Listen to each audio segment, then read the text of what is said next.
A nossa reflexão de hoje, ela vem do capítulo 1 do Evangelho segundo o Espiritismo. Uma fala de Jesus, que diz, eu não vim destruir a lei. Eu não vim destruir a lei. E Jesus diz, não penseis vós que eu tenha vindo destruir a lei e os profetas. Não os vim destruir, mas cumpri-los. Porquanto em verdade vos digo que o céu e a terra não passarão sem que tudo se ache na lei, tudo que se acha na lei esteja perfeitamente cumprido. Uma única vírgula, um único ponto, tudo não passará desapercebido. Então, para que nós possamos entender um pouquinho essa palavra, essa fala de Jesus, nós voltemos ainda nesse capítulo 1, aonde Kardec fala das 3 revelações, que é o que nós vamos comentar, fruto da nossa reflexão. A primeira revelação seria Moisés. Na lei mosaica, há 2 partes distintas. A lei de Deus, promulgada e psicografada no Monte Sinai, aonde Moisés desce com as tábuas, com as determinações e as leis de Deus, que seria, que os 10 mandamentos. Essas são as leis de Deus que Moisés desceu do Monte Sinai. A outra apropriada aos costumes, a outra é apropriada ao caráter do povo, que é a lei dos homens, decretada por Moisés. Era uma época difícil, as pessoas eram turbulentas, difíceis, Então a lei de Moisés, a lei de Deus, formulando um caráter divino, formula um caráter divino. Todas as outras leis de Moisés, que Moisés decretou, ele se via obrigado assim a conter as pessoas pelo temor de um povo assim turbulento, indisciplinado, e combater os abusos e preconceitos. E para que ele mostrasse essa autoridade, ele se agarrava às leis divinas, com autoridade, apoiava-se na autoridade de Deus, dizendo, com a autoridade que era um Deus terrível, que para impressionar aquele povo ignorante, e pouco desenvolvido, que era difícil para tratar com aquele povo, com brandura, com toda leveza. Não, tinha que ser duro. Então, a lei de Moisés, ele decretou aquilo, não, vamos ser duros mesmo, porque senão nós não conseguimos levar a contento as nossas leis. A doutrina de Moisés incompleta ficou circunscrita ao povo judeu. Era um povo que tinha acabado de vir do Egito, muitos anos de escravidão, então era difícil. Moisés tinha que decretar determinadas leis para poder conter esse povo, dizendo que Deus era vingativo, ia fazer isso e aquilo.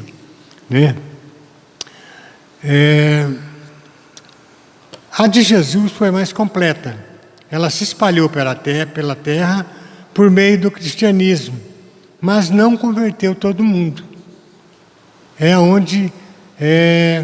Aí nós estamos entrando na segunda revelação de Kardec, que era Jesus. Nasce Jesus, Então Jesus, ele não veio, ele diz, eu não vim, destruir a lei de Deus. Eu vim cumpri-la, veio desenvolvê-la, dar-lhe o verdadeiro sentido e adaptá-la ao grau de adiantamento dos homens. Na época de Moisés, as pessoas eram ignorantes, sem cultura, né? Foi melhorando, era uma época transitória. Na época de Jesus já estava melhor. Apesar que, ainda assim, ele falava para o povo, né? Através de parábolas. Através de parábolas, porque o povo ainda não tinha um desenvolvimento amplo para entender o que ele falava. Nem mesmo os apóstolos conseguiam entender o que Jesus falava de maneira assim, através de parábola. Os 2 primeiros mandamentos de Moisés, né, que é a lei de Deus, que trata, os 2 primeiros que amar a Deus, né, tudo aquilo, né. O segundo é não levar o seu santo nome em vão, tudo isso aí. Os outros, não roubar, não matarás, não cobiçarás, esses estavam relegados ao próximo, né? Então o que Jesus fez? A revolução que ele fez, ele pegou todos esses mandamentos, né? Ele resumiu em 2: amar a Deus sobre todas as coisas, né? E ao próximo como a ti mesmo, que seria o segundo mandamento. Ficou bem mais fácil, porque as pessoas estavam mais evoluídas, né? E que o céu e a terra, né, diz, né? E que o céu e a terra não passarão sem que tudo esteja cumprido até a última vírgula ou ponto. E nos ensina que a verdadeira vida não se encontra na terra e que a destruição é necessária. A lei se fará para a evolução. A verdadeira vida é o reino dos céus e de Deus. Então, para adaptar, né, esse desenvolvimento, Jesus colocou apenas 2 mandamentos, ele resumiu para facilitar mais. Porque não matarás, quer dizer, está relacionado com o próximo. Não roubarás, de quem? Do próximo, né? Tudo é em sentido do próximo. Então, ele resumiu: não amar a Deus sobre todas as coisas e amar ao próximo como a ti mesmo, né? Mas Cristo, né, com o passar do tempo, né, Jesus, com o passar do tempo, as coisas foram ficando diferentes também. As pessoas foram ficando mais evoluídas, né? Muitas coisas foram perdendo a força, né? Os ensinamentos de Jesus sendo esquecidos.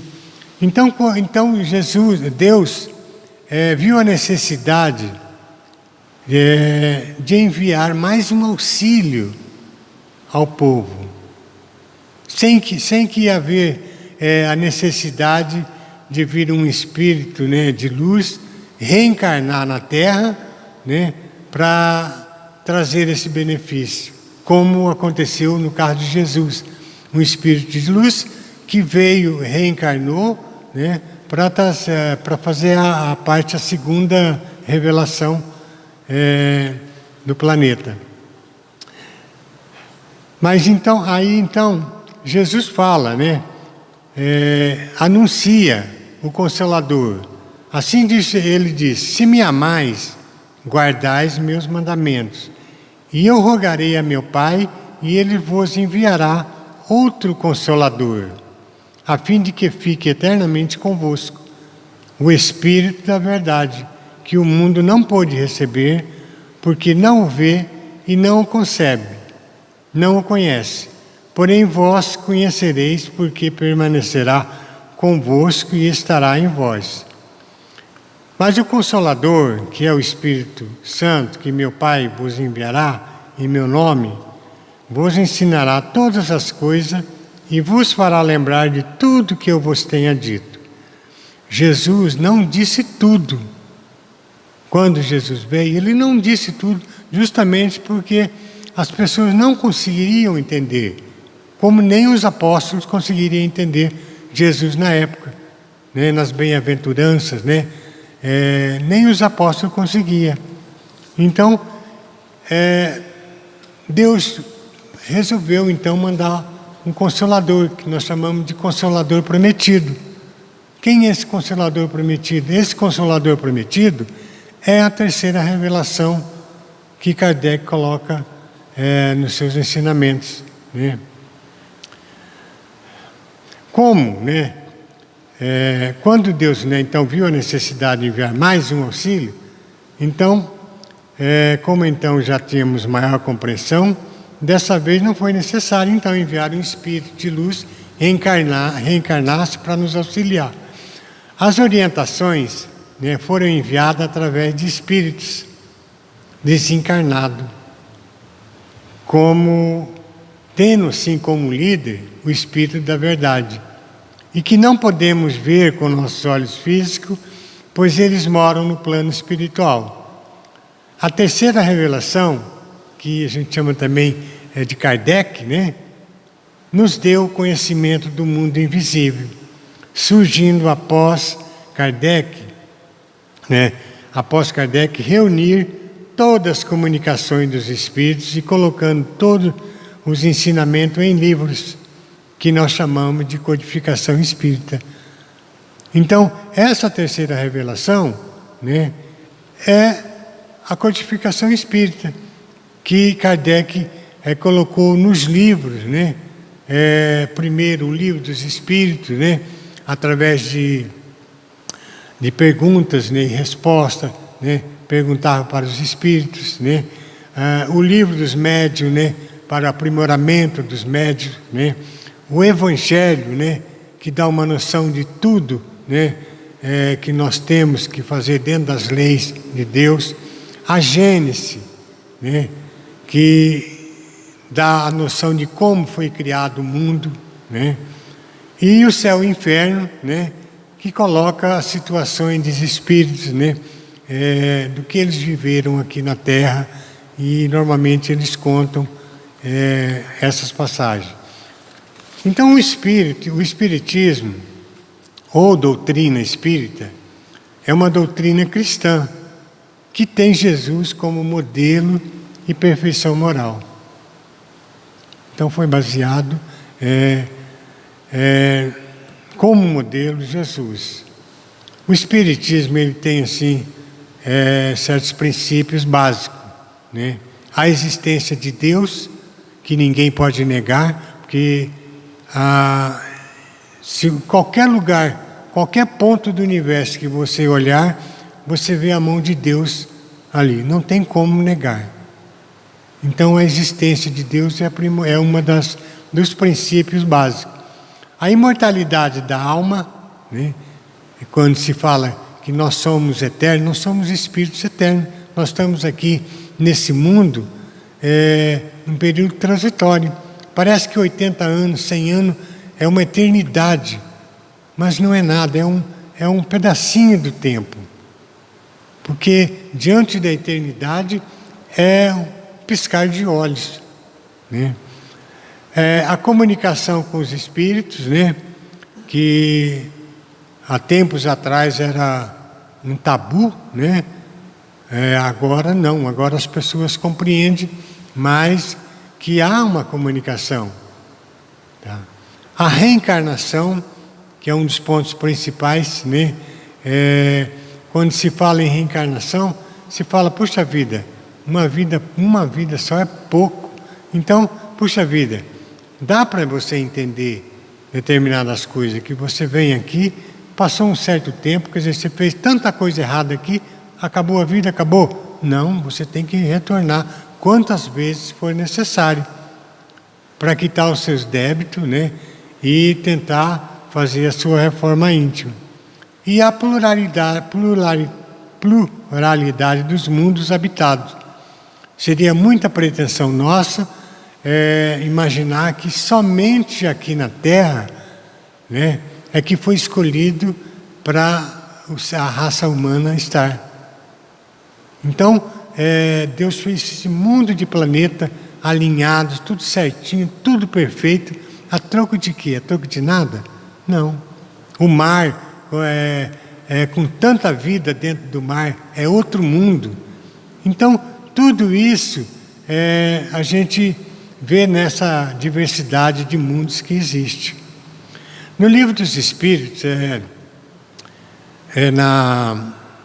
nos prolegômenos, no último parágrafo, né, quando Kardec fazia o seu trabalho, a sua psicografia, para escrever os seus livros, ele recebia o auxílio dos espíritos de luz, vários espíritos, né?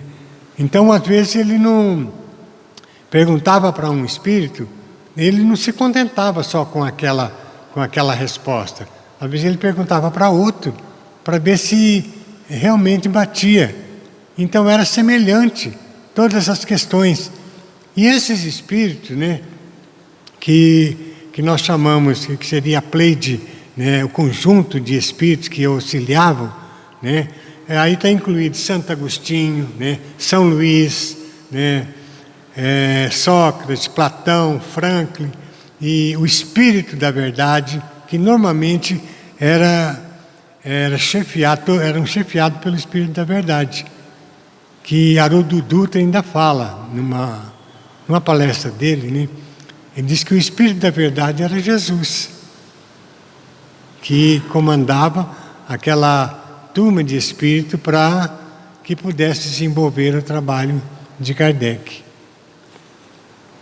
Esse é um ponto assim que a gente às vezes é difícil, né, para a gente ver, mas o tempo vai passando, né? Da época de Moisés, certas coisas como evoluiu, como as pessoas têm mais conhecimento, né? Os trabalhos, né? Os trabalhos feitos por Kardec, né? Quem os leu, né, e tem conhecimento, vê que quando você conhece a verdade, ela te liberta. Há uma libertação. Então você tem que saber, por exemplo, da onde que eu vim, por que eu estou aqui, para onde que eu vou, qual é o meu futuro. Às vezes você imagina, eu imaginei muitas vezes, né? Puxa vida, por que uma pessoa nasce tetraplégico, né? Uma pessoa que nasce cego de nascença? Puxa, será que é um Deus vingativo? Será que ele está castigando aquela pessoa? Né? Muitas vezes a gente vê isso aí, a pessoa sofre a vida inteira, às vezes numa cadeira de rodas, cego e muitas outras coisas. E a gente começa, quando você começa a se inteirar das obras de Kardec, você consegue dar sentido a tudo isso, a tudo que está se passando. Puxa vida, se aconteceu isso, se está acontecendo isso, não é sem razão. Tudo tem uma razão de ser. Como se diz que não cai uma folha de uma árvore sem que Deus saiba. Então, realmente, isso, se a pessoa é cega de nascença, é porque na outra vida passada tem acontecido outra coisa. Então, ele às vezes pediu para vir aqui desse jeito. Então, isso você vai se entendendo, né? E a evolução, né? Quando se fala que a ciência e a religião, elas estão juntas. Eu ouvi essa semana, na mídia, né? Em Israel, os cientistas conseguiram fazer um implante com a córnea, um transplante de córnea, sem ser material humano, entende? Artificial. Uma pessoa cega que nunca tinha visto nada, apareceu a pessoa lendo, conseguindo ver. Então você vê que a ciência está junto. Se isso acontecesse há pouco tempo atrás, a pessoa é um milagre, mas realmente é um milagre. É um milagre da ciência, porque a ciência e a religião estão juntas. E então isso, como disse, né, Jesus, né? Conhecereis a verdade e a verdade vos libertará. E liberta mesmo, porque nós conseguimos enxergar com amplitude, né, tanta coisa, né, e justificar as coisas que acontecem no mundo, para, sei lá, abre a mente da gente, a gente consegue ser mais feliz. Porque a felicidade vocês sabem que aqui não é a felicidade relativa, né? A felicidade mesmo é a que Jesus disse, né? A felicidade não é deste mundo. Gente, é isso que eu tinha que falar para vocês. Agradeço por me ouvir. Muito obrigado. Que assim seja. Vamos fazer nossa oração. Pai misericordioso, Mestre Jesus, nós te agradecemos imensamente por estarmos aqui, por o Senhor nos inspirarmos desse modo, tanta luz, para que possamos levar nossas vidas, né, sempre no caminho do bem. Dai-nos, Senhor, maturidade moral e espiritual para que possamos alçar os degraus, né, dos céus. Que assim seja.